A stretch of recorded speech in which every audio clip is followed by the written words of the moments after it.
الحمد للہ رب العالمین والصلاة والسلام علی حبیبہ سید المرسلین اما بعد فاعوذ باللہ من الشیطان الرجیم بسم اللہ الرحمن الرحیم ان اللہ وملائکتہ یصلون علی النبی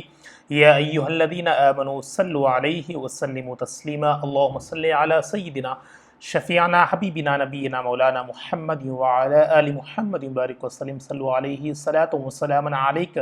یا حبیبی یا سیدی یا رسول اللہ صلی اللہ تعالی علیہ وبارک وسلم۔ تمام سامعین ویورز ناظرین کو السلام علیکم ورحمۃ اللہ وبرکاتہ۔ میں ہوں آپ کا میزبان سید ارشد اور سبھی ناظرین کو اس پروگرام میں خوش آمدید ویلکم کرتا ہوں۔ الحمدللہ اللہ کے فضل و کرم سے ہم نے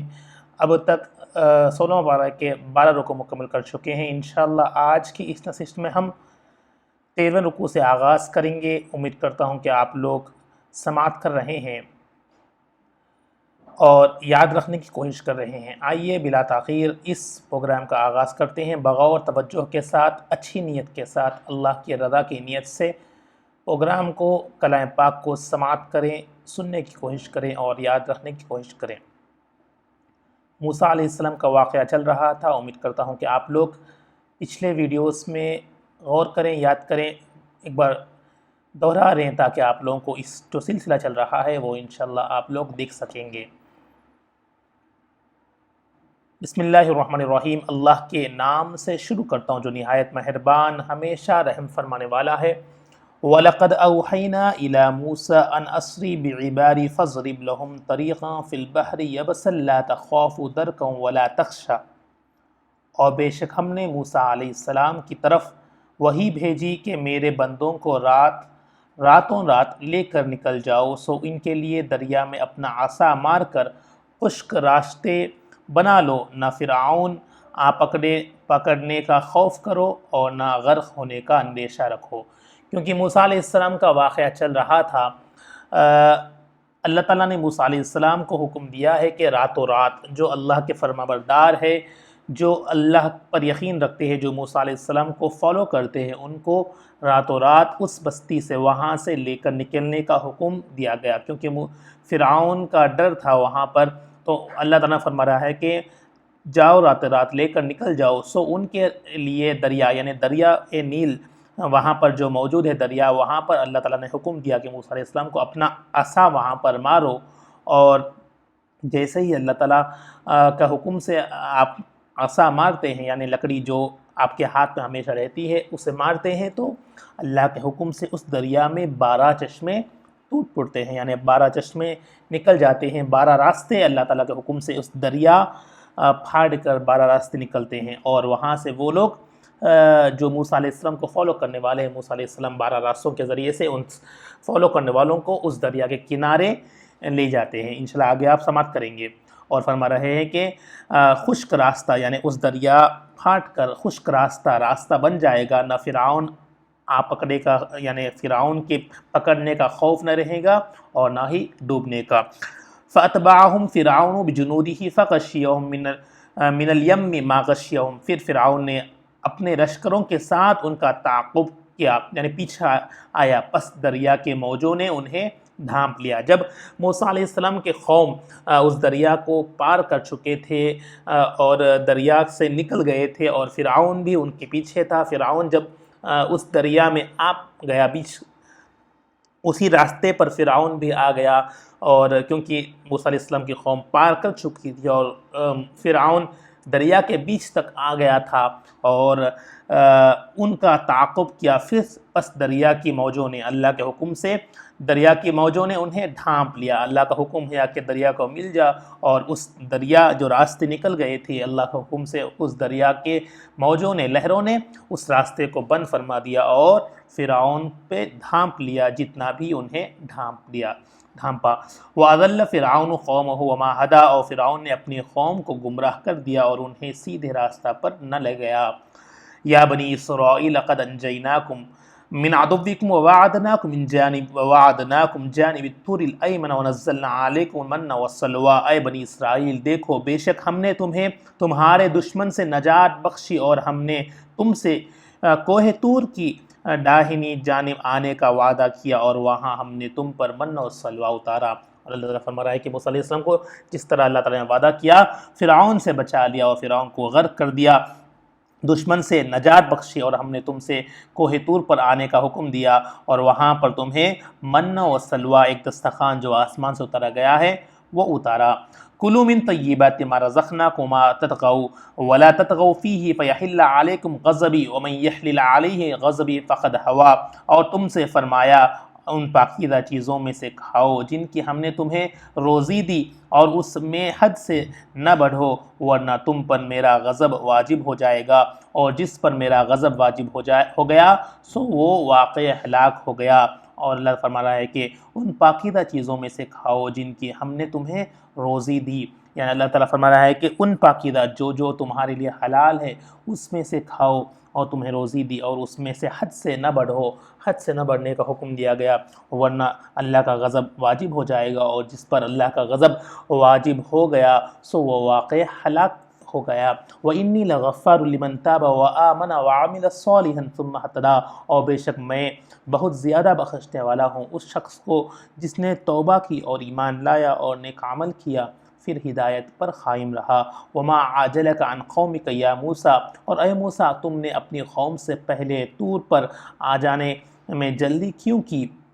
طور پر آ جانے کی جلدی کیوں کی؟ قَالَ هُمْ أُولَٰئِ عَلَىٰ أَثَرِي وَعَجِلْتُ إِلَيْكَ رَبِّ لِتَرْضَىٰ، موسیٰ علیہ السلام نے عرض کیا وہ لوگ بھی میرے پیچھے آ رہے ہیں اور میں نے غلبہ شوق و محبت میں تیرے حضور پہنچنے میں جلدی کی اے میرے رب تاکہ تو راضی ہو جائے۔ تو جب موسیٰ علیہ السلام کو پوچھا گیا کہ کیوں جلدی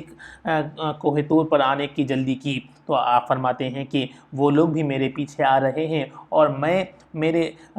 غلب شوق و محبت، یعنی ان کی اس محبت شوق، یعنی اللہ سے ملنے کی، اللہ سے کلام کرنے کی اس لگاؤ اور جستجو سے تیرے حضور پہنچنے میں جلدی کی ہے اے میرے رب تاکہ تو راضی ہو جائے۔ تو ہر کام صرف اللہ کی رضا کی نیت سے کرنا ہے، اور اس سے ہمیں یہ بھی پتہ چلتا ہے کہ موسیٰ علیہ السلام اللہ کی رضا کی نیت لیے جلدی کی، اللہ سے ملنے کی، اللہ سے کلام فرمانے کی کوہ طور پر جلدی آ گئے۔ قال فإنا قد فتنا قومك من بعدك وأضلهم السامري، ارشاد ہوا بے شک ہم نے تمہارے آنے کے بعد تمہاری قوم کو، یعنی ان کی قوم کو فتنے میں مبتلا کر دیا ہے، یعنی اور انہیں سامری نے گمراہ کر ڈالا۔ جب آپ اللہ سے کلام کرنے کے لیے کوہ طور پر آئے تو وہاں پر ان کی قوم ایک فتنے میں مبتلا ہو گئی۔ وہ فتنہ کون سا تھا؟ سامری جادوگر کا، ایک سامری نامک یعنی شخص کا فتنہ اس قوم نے اس میں مبتلا ہو گئی اور اس کو فالو کرنے لگے۔ تو اب وہ فتنہ کیا تھا آپ آگے سماعت کریں۔ فرجع موسیٰ الی قومہ غضبان اسفا قال یا قوم الم یعدکم ربکم وعدا حسنا افطال علیکم العہد ام اردتم ان یحل علیکم غضب من ربکم فاخلفتم موعدی، پس موسیٰ علیہ السلام اپنے قوم کی طرف سخت غضبناک اور رنجیدہ ہو کر پلٹ گئے اور فرمایا، کیونکہ جب معلوم ہوا کہ اس فتنے میں ان کی قوم مبتلا ہو گئی تھی، وہ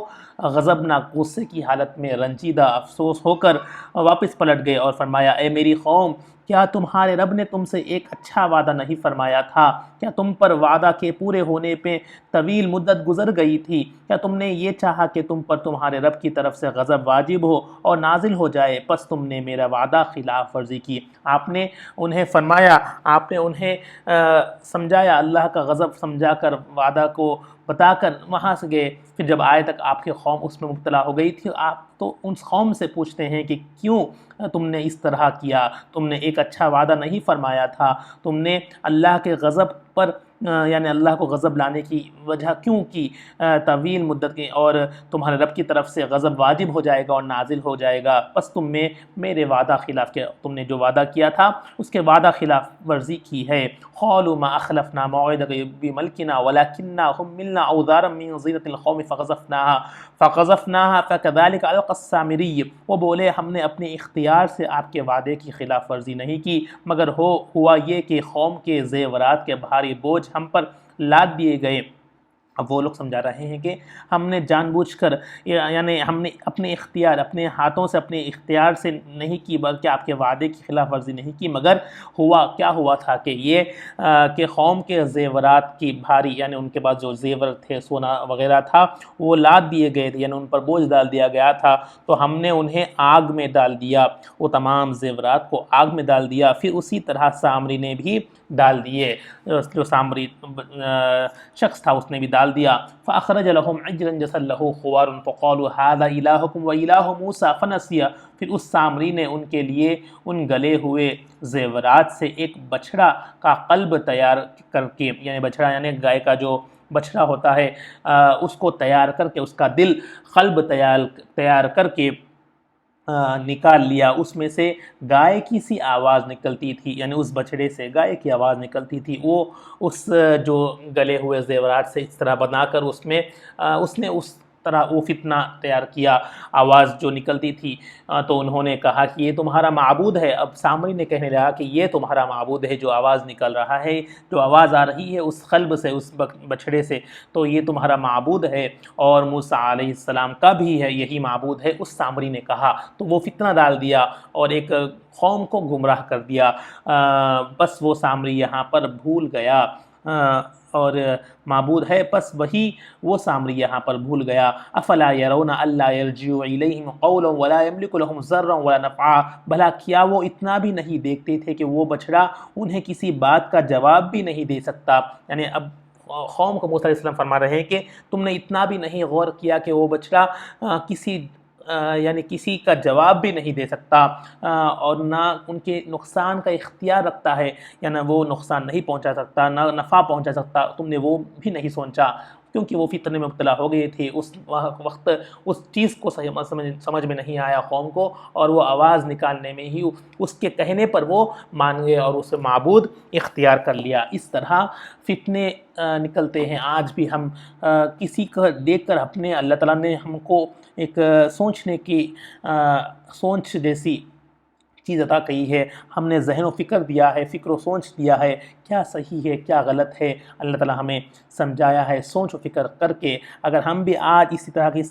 غیر چیزوں کو دیکھ کر اگر ہم اس کو معبود اختیار کرتے ہیں، نعوذ باللہ، آج دیکھ رہے ہیں کافی چیزیں آپ کے سامنے، ماڈرن زمانے میں کافی چیزیں دیکھ رہے ہیں، کافی عجیب طریقے کی چیزیں نکل رہی ہے، اس کو دیکھ کر اگر ہم غور و فکر نہیں کریں گے، وہ کب کر سکیں گے؟ جب ہم علم سیکھیں گے، ہم معلومات رہیں گی، تینوں دنیا کا علم سیکھ کر ہم کیا صحیح ہے کیا غلط ہے، اگر جب ہم سیکھیں گے، اللہ کوئی کتاب کو پہچانیں گے، سمجھیں گے، اللہ کو پہچانیں گے، سمجھیں گے، اللہ کے رسول کو پہچانیں گے، اور اس کے عمل، ان بتائے ہوئے عمل پر عمل کریں گے، تب انشاءاللہ اللہ کے فضل و کرم سے، ہمارے اس سے نہیں، اللہ کے فضل و کرم سے ہم اس فتنوں سے بچ سکیں گے۔ جب بھی ہم اس چیزوں کو دیکھتے ہیں تو ہمیں غور و فکر کرنا ہے، اللہ سے دعا کرنا ہے کہ ہمیں ان فتنوں سے بچائے، جس طرح یہ قوم مبتلا ہو گئی تھی، اور پھر بعد میں موسیٰ علیہ السلام کے سمجھانے پر وہ چیز سمجھ گئے۔ وَلَقَدْ قَالَ لَهُمْ هَارُونُ مِنْ قَبْلُ يَا قَوْمِ إِنَّمَا فُتِنْتُمْ بِهِ وَإِنَّ رَبَّكُمُ الرَّحْمَنُ فَاتَّبِعُونِي وَأَطِيعُوا أَمْرِي، اور بے شک ہارون علیہ السلام نے بھی ان کو اس سے پہلے تنبیہاً کہہ دیا تھا کہ اے قوم، تم اس بچڑے کے ذریعے تو بس فتنہ میں ہی مبتلا ہو گئے ہو، حالانکہ بے شک تمہارا رب یہ نہیں، وہی رحمان ہے، بس تم میری پیروی کرو اور میرے حکم کو اطاعت کرو۔ یعنی جب موسیٰ علیہ السلام جا رہے تھے تو ہارون علیہ السلام کو ان کے بھائی جو وہ بھی پیغمبر ہے، انہیں وہاں پر ان کی قوم کو رہنما کرنے کے لیے رکھ کر آپ کوہ طور پہ گئے تھے اللہ سے کلام کرنے کے لیے، اللہ کے حکم کے اللہ جو بلائے تھے انہیں وہاں پر گئے تھے۔ حالانکہ ہارون علیہ السلام پیغمبر ہے، آپ ان کی قوم کو رہنما کر رہے ہیں، سمجھا رہے ہیں کہ یہ بچڑا تمہارا معبود نہیں ہے، بلکہ وہی رحمان ہے جو تمہیں پیروی کرنا ہے، پھر بھی وہ کہہ رہے ہیں کہ میری حکم کو اطاعت کرو، مگر قوم نہیں سنی اور اس فتنے میں مبتلا ہو گئی تھی۔ قالوا لن نبرح علیہ عاکفین حتی یرجع الینا موسیٰ، وہ بولے ہم تو اسی کی پوجا پر جمے رہیں گے، یعنی اس بچھڑے کی پوجا پر جمے رہیں گے تا وہ یعنی موسیٰ علیہ السلام ہماری طرف پلٹ آئیں گے، تاکہ جب وہ آئیں گے تب تک ہم اسی میں رہیں گے۔ قال یا ہارون ما منعک اذ رأیتہم ضلوا، موسیٰ علیہ السلام نے فرمایا اے ہارون، تم کو کس چیز نے روکے رکھا جب تم نے دیکھا کہ یہ گمراہ ہو رہے ہیں؟ جب موسیٰ علیہ السلام ان کو پوچھتے ہیں کہ تم کو کس چیز نے روکے رکھا، تم جب یہ قوم گمراہ ہو رہی تو تم کو کس چیز نے روکے رکھا، اللہ تتبعانی افعصیت امری، مزید یہ کہ تمہیں کس نے منع کیا تھا کہ انہیں سختی سے روکنے میں، تو میری طریقے کی پیروی نہ کرو، کیا تم نے میری نافرمانی کی؟ یعنی اب ہارون علیہ السلام کو پوچھ رہے ہیں کہ تم کیوں سختی نہیں کی، تم نے کیوں نہیں روکا، کیا تم نے میری نافرمانی کی، میری فرمان کو نہیں اختیار کیا، فرمان یعنی جنہیں بچانے کے لیے کہا گیا تھا تم نے نہیں فرمان کیا۔ اس طرح موسیٰ علیہ السلام نے ہارون علیہ السلام کو پوچھ رہے ہیں۔ قال یا ابن ام لا تأخذ بلیہتی ولا برأسی انی خشیت ان تقول فرقت بین بنی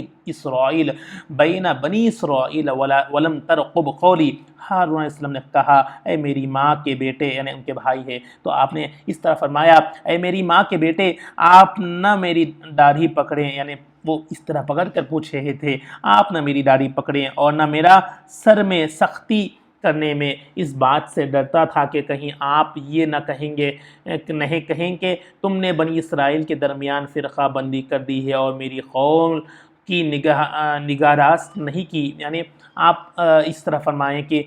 میں اگر کرتا تھا تو تم نے، آپ کہیں یہ نہیں سمجھے کہ بنی اسرائیل کے درمیان تم نے فرقہ بندی کر دی ہے۔ قال فما خطبؤک یا سامری، موسیٰ علیہ السلام نے فرمایا اے سامری بتا تیرا کیا معاملہ ہے۔ جب یہ تمام چیزیں قوم سے پوچھے پہلے، پھر ہارون علیہ السلام کو پوچھا گیا کیوں، اب سامری پر آیا کہ تیرا معاملہ کیا ہے۔ قال بصرت بما لم يبصروا به فقبضت قبضة من اثر الرسول فنبذتها وكذلك سولت لي نفسی۔ اس نے کہا میں نے چیز دیکھی جو ان لوگوں نے نہیں کی، مطلب سامری نے ایک چیز دیکھی جو فرشتے کی خدم پہ آپ کے پاس آیا تھا، اس نے ایک مٹی کی بھر لی، یعنی پھر اس نے اس بچڑے کے قالب میں ڈال دیا، اور اسی طرح میرے نفس نے مجھے یہ بات بھلی کر دکھائی۔ قال فاذهب فإن لك في الحياة أن تقول لا مساس وإن لك موعدا لن تخلفه وانظر إلى إلهك الذي ظلت عليه عاكفا لنحرقنه ثم لننصفنه في اليم نسفا۔ موسیٰ علیہ السلام نے فرمایا پس تو یہاں سے نکل کر چلا جا، چنانچہ تیرے لیے ساری زندگی میں یہ سزا ہے کہ تو ہر کسی کو یہی کہتا رہے مجھے نہ چنا، اور بے شک تیرے لیے ایک اور وعدہ عذاب بھی ہے جس کی ہرگز خلاف ورزی نہ ہوگی، اور تو اپنے اس من گھڑت معبود کی طرف دیکھ جس کی پوجا پر تو جم کر بیٹھا رہا، ہم اسے ضرور جلا ڈالیں گے، پھر ہم اس کی راکھ کو ضرور دریا میں اچھی طرح بکھیر دیں گے۔ انما الہکم اللہ الذی لا الہ الا هو وسع کل شیء علما، لوگوں تمہاری معبود صرف وہی اللہ ہے جس کے سوا کوئی معبود نہیں، وہ ہر چیز کو اپنے علم کے احاطے میں لیے ہوئے ہیں۔ تو موسیٰ علیہ السلام نے سامری سے بات کیا اور سامری کو فرمایا کہ تو چلا جا، اور تو ہمیشہ یہ کہتا رہا کہ مجھے نہ چھو، اس ایک عذاب کی مبتلا کر دیا گیا تھا، اور یہ بھی فرمایا گیا ہے کہ اس وعدہ عذاب بھی ہے کہ جس میں ہرگز تو خلاف ورزی نہیں ہوگی، اور تو اپنے جس کو تو معبود قرار دیتا تھا کہ اس کو جلا دیا جائے گا اور اس خاک کو دریا میں بکھیر دیا جائے گا، اور اللہ تعالیٰ کے اور لوگوں سے رجوع ہو کر، اس قوم سے رجوع ہو کر فرما رہے ہیں کہ بے شک تمہارا معبود صرف وہی اللہ ہے جس نے سوا کوئی معبود نہیں، وہ چیز کو اپنے علم کے احاطے میں لیے ہوئے ہے۔ کذالک نقص علیک من انبائک ما قد سبق من انباء ما قد سبق وقد اعطیناک من لدنا ذکرا، اس طرح ہم آپ کو اے حبیب معظم ان قوموں کی خبریں سنائیں گے جو گزر چکی ہیں، اور بے شک ہم نے آپ کو اپنی خاص جانب سے ذکر یعنی نصیحت نامہ عطا فرمایا ہے۔ تو اب پیارے نبی سے رجوع ہو کر آپ اللہ تعالیٰ فرما رہے ہیں کہ اس طرح پچھلے قوموں کی آپ کو واقعات سماعت کر رہے ہیں تاکہ ہم آپ کو اپنی خاص جانب سے ذکر یعنی نصیحت نامہ عطا فرمائیں، اور جو گزر چکی ہے ان کے آپ کو خبریں سنا رہے ہیں اللہ تعالیٰ، تاکہ آپ اس سے یعنی نصیحت حاصل کریں اور نصیحت نامہ عطا فرمائیں۔ ہماری اس قوم یعنی ہمارے لیے جس کے لیے پیارے نبی کو بھیجا گیا ہے، ہمارے لیے تمام چیزیں نصیحت ہے، کس طرح پچھلے قوموں کو عذاب آئی تھی، وہ تمام چیزیں آپ ان واقعات کے ذریعے سے اللہ کے قریب ہو سکے، اللہ کو راضی ہو سکے۔ انشاءاللہ یہاں پر ہم اپنی نشست کو اختتام کرتے ہیں، اور آج کی نشست میں ہم نے 13واں رکوع تقریباً اختتام پر پہنچ رہے ہیں۔ انشاءاللہ آئندہ نشست میں ہم سولہ پانے کا اختتام کریں گے، اور کیونکہ بیچ میں کافی عرصہ بریک ہوا تھا، کچھ مصروفیات کی وجہ سے ہم نے اس کے کنٹینیو نہیں کر سکے۔ اب امید کرتا ہوں کہ انشاءاللہ آج اس نشست سے ہم روزانہ آپ کو جو 16 پارے ہو چکے تھے انشاءاللہ قرآن کے اختتام تک انشاءاللہ ہم کنٹینیو کرتے رہیں گے۔ آپ دوسروں تک پہنچائیں، دیکھیں، اور دوسروں تک بھی اس ویڈیو کو فارورڈ کریں تاکہ وہ لوگ بھی قرآن کو سمجھنے میں آسانی کریں۔ انشاءاللہ دعا ہے رب کی بارگاہ میں، دعا سے اختتام کرتے ہیں رب کی بارگاہ میں۔ یا اللہ دعا ہے کہ ہم نے جو کچھ پڑھا ہے سمجھا ہے، یا اللہ اس میں کچھ کوتاہیاں ہوں، غلطیاں اپنے فضل و کرم سے معاف فرما کر یا اللہ اس کلام پاک کی برکت سے یا اللہ ہم کو یا اللہ تیری رضا حاصل کرنے توفیق نصیب فرما دے، اور جو سنا ہے اس پر عمل کرنے توفیق نصیب فرما دے، اور جو یا اللہ آئندہ یا اللہ ہم نے کچھ مصروفیت کی وجہ سے یا اللہ ہم نے اسے روکا ہے، یا اللہ ہمیں معاف فرما کر یا اللہ اختتام کے یا اللہ قرآن پاک کو سمجھنے کی اور